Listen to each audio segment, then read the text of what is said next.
Hello, I'm Paul Peterson, and welcome to Aging Well in LA.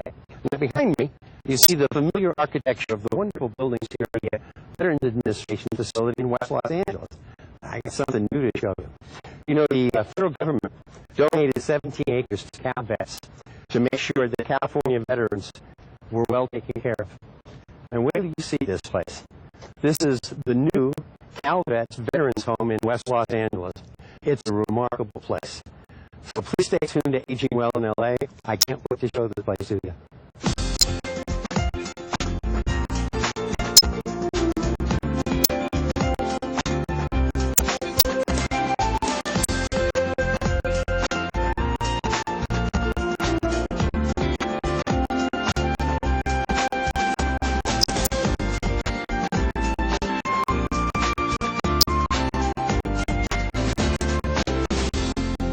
Well, there's that wonderful photograph of the building you just saw, Greater Los Angeles Veteran Homes of California, and we are here with the director, Louis Koch. Thank you so much for joining us today.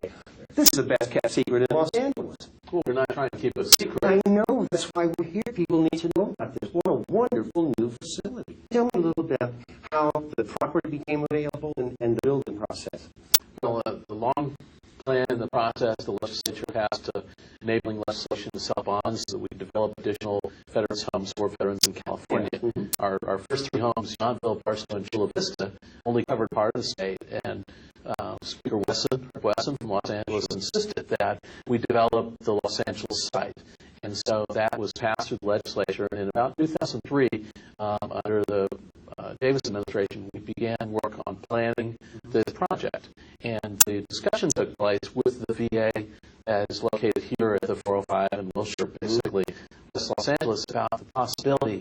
And under lengthy conversations and negotiations, the VA transferred 17 acres to the state of California. Fantastic. What a request. That is really, well, of course, it's us giving to us, but on behalf of the CalFest, this is extraordinary.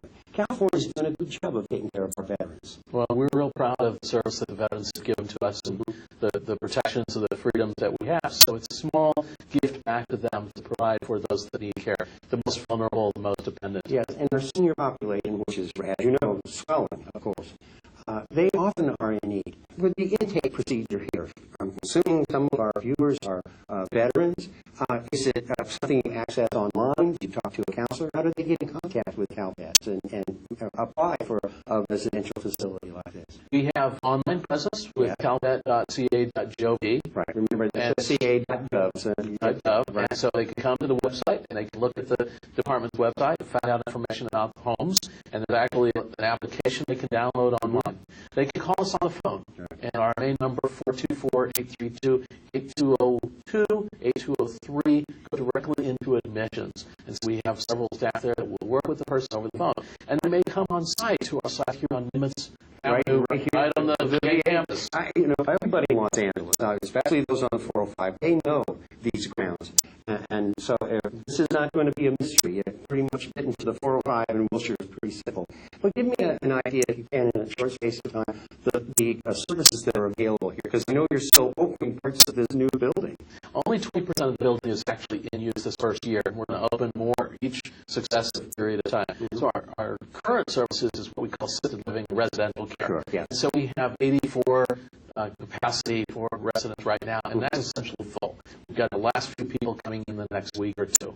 So we've filled the residential care. Our next area that we're opening, we have a total of 312 beds remaining to open, and those are skilled nursing.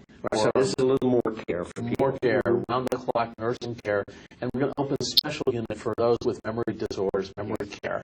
Yeah. And that's coming next, and that's going to be a 30-bed unit, and it's adjacent to where we're sitting up one floor, and it's a unit which they can be safe and not get in trouble, not have any hazards living in that environment, and be given the care that they need. There are a lot of people, and we were speaking earlier, a lot of people, as they've aged, have had problems with their memory, some early onset dementia, Alzheimer's type. We'll be able to care for those. Right, and no ego should prevent you from asking for help, especially our veterans. You've earned it. I must tell you, Director, as a Californian and as a Navy Cadet, this is a great place. Yeah, we're really proud of it. We're really pleased. Thank you. We have a lot of interesting people for you to meet, so please stay tuned. that I often get from clients is, what is probate? In California, probate means that if you own property worth $20,000 or more, or if you have liquid assets that have a combined value of more than $100,000, they may be subject to probate. Probate is not about how wealthy you are, but rather about the title on your property. If your name is on a piece of property and you pass away, you are no longer here to transfer that property over to your beneficiaries.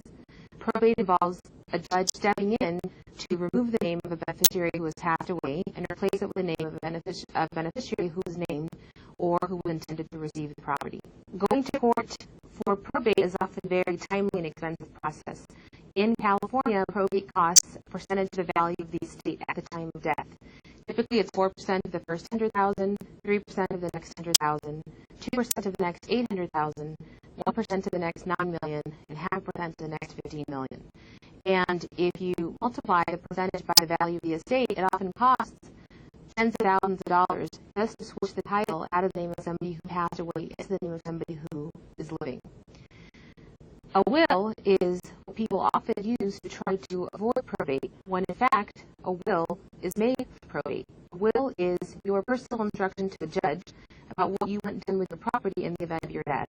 And a judge is the one who would enforce the wishes in your will and make sure that the property is distributed to those beneficiaries.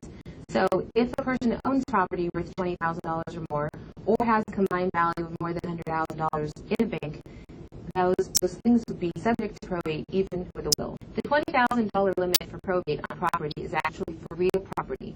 Real estate that includes a home, land, undeveloped property. That is the $20,000 limit.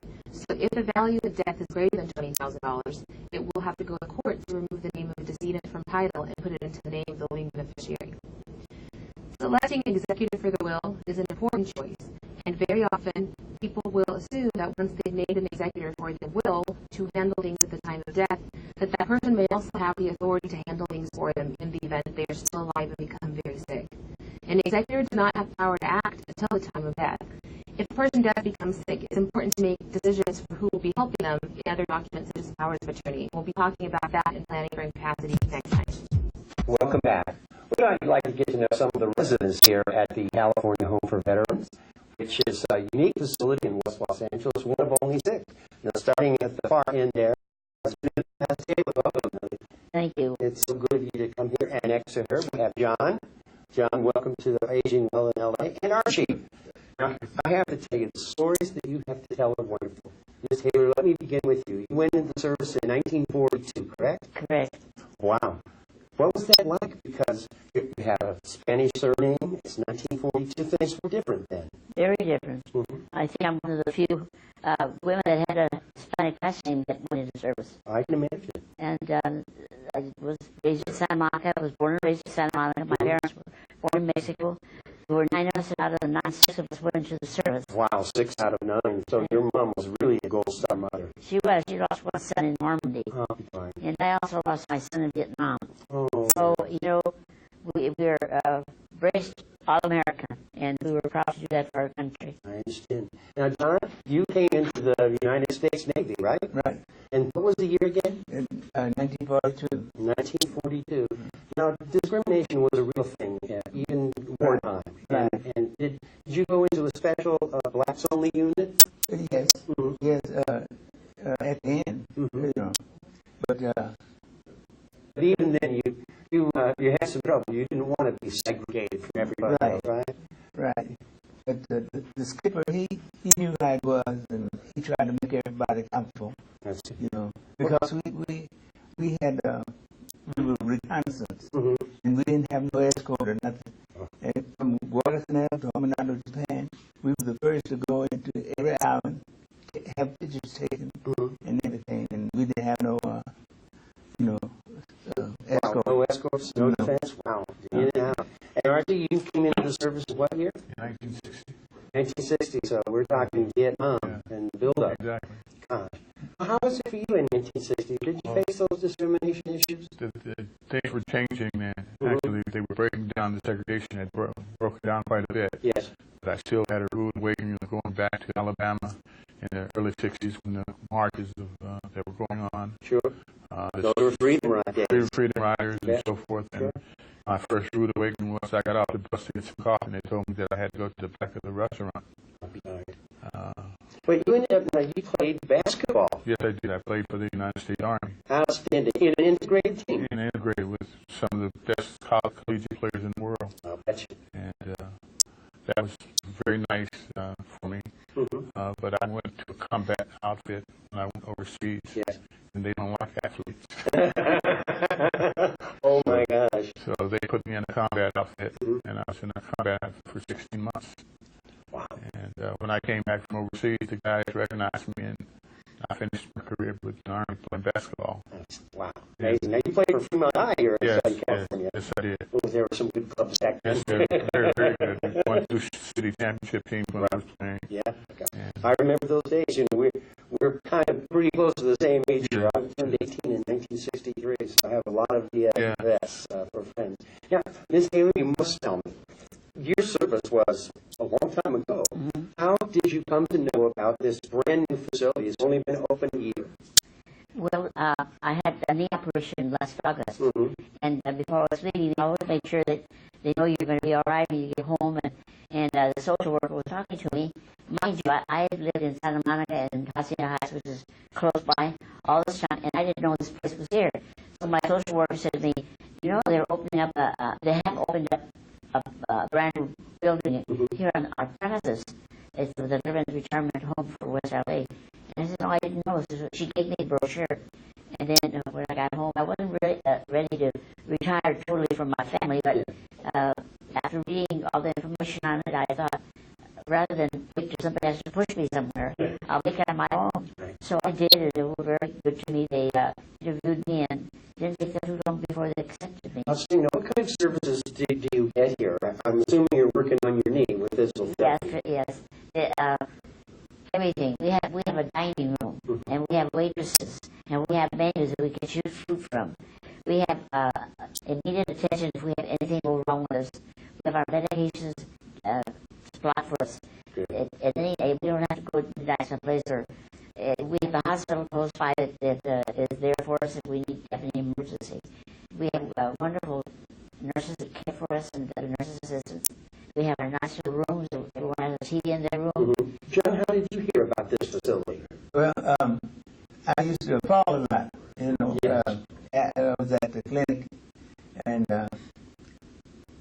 they told me to see the social worker. Yes. And I did, and she right away she took me in, and in less than 2 weeks, I was making out papers and signing up everything. The Calvets have been very aggressive and we provide wonderful services, growing services. Now, of course, we don't have to worry about funding in these times, but nonetheless, these facilities are here and available. Now, Archie, you spent a lot of time in regular business. I mean, you were in the grocery business, in the defense industry, and then, interestingly, you were like a wine salesman. yes, for 20 years I was a wine salesman in the wine business. Unbelievable. That had to be an adventure. It was. It was.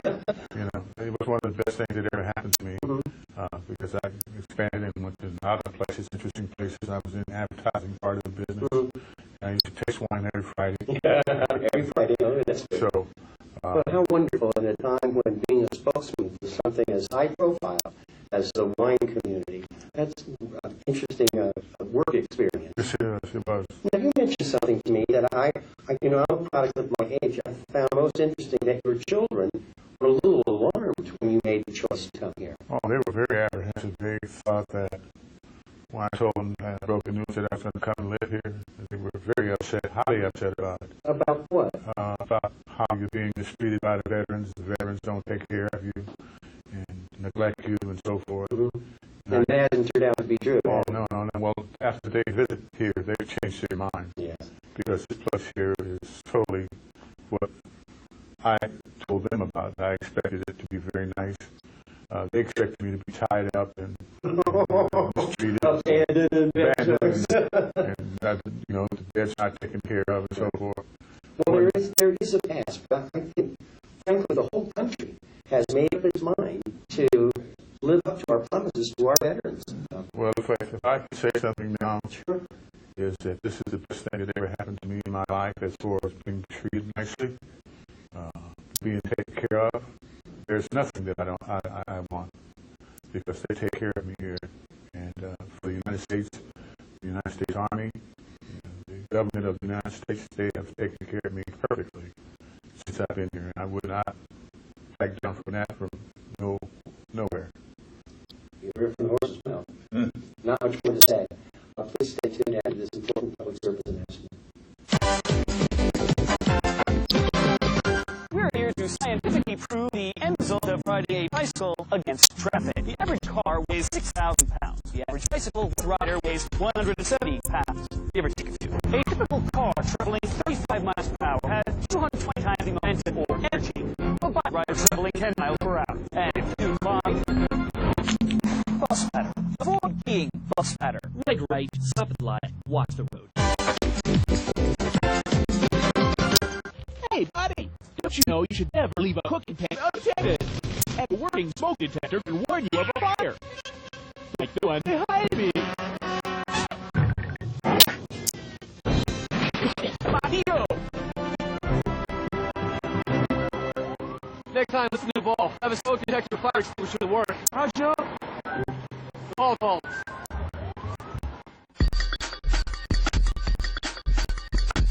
Hi, I'm Officer Melconian with LAP. I want to discuss ATMs today. They're very easy, very convenient. We go there quickly, get our money, move on. The bad guys know this too, and they prey upon us, especially seniors. What they'll do is they'll wait around the corner, have a senior walk up, try to use the ATM, put their PIN code in there. As they're walking out, very easily can walk up to them, demand their money and their ATM card, or at times even have them redo the ATM and take more cash out. This is a situation I want you to avoid. The best way to handle this is this. Police stations have ATMs. Use us. Walk inside our station and use our ATM. Bad guys are not going to hang on our station. They know better. They'll go around the corner somewhere else where it's dark, there's no cameras around, and no people around. Always be cognizant of your area.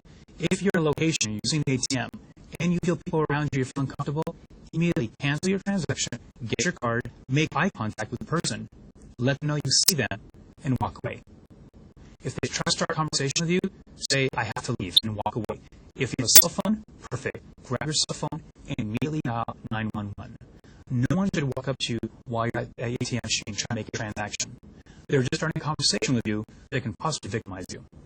Please be cognizant. Use the ATMs in a very well-lit area. In supermarkets, there's a lot of people around. And also, when you use the ATM, do not make a huge withdrawal. Try to limit your funds, $20, $40, $60.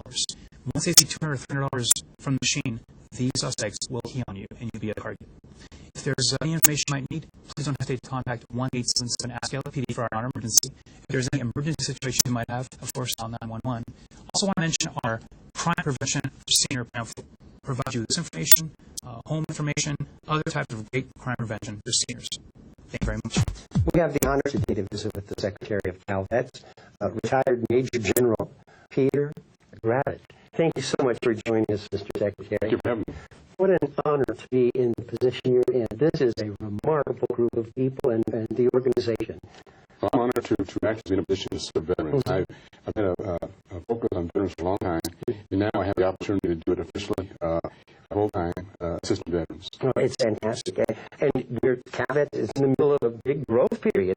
Building is going on. Lots of building going on. In California, we actually treasure our veterans, and we have a number of veteran homes that veterans can move into and retire into. And this veteran home in West LA, which opened last year, is one of our flagship homes. We have homes in other cities. Now, what are some of the other cities? The other cities are we have a home in Barstow. We have a home in Chula Vista down in San Diego County. Yeah. And our first and largest home is in Mountainville in Napa County. And then we have a home in Lancaster, and we have one in Ventura. But also, we're currently under construction with 2 more homes.